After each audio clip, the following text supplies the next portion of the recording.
Denzel Ward had a great game against A.J. Green. I think he was targeted something like 13 times and only had 3 or 4 receptions.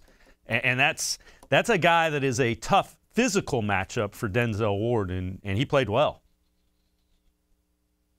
Yeah, Denzel had a nice game.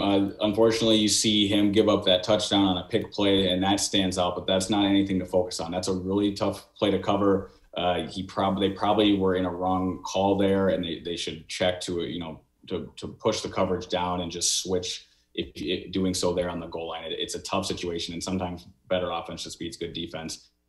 But as for AJ Green and Ward's coverage on him, it was textbook. It was what the Browns need to see out of their former 4th overall pick. I've stated this question a few times in the offseason, as early as a couple days ago with my colleagues. Ask yourself this question. What player on the Browns defense outside of Myles Garrett is any offense afraid of?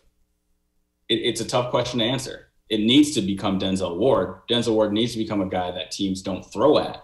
But you just said it yourself, and how much they targeted Ward. They weren't afraid to try him. Now, you don't get crowned until you get proven. And perhaps this is one of those games Denzel can, put in his hat and say, all right, here's the feather.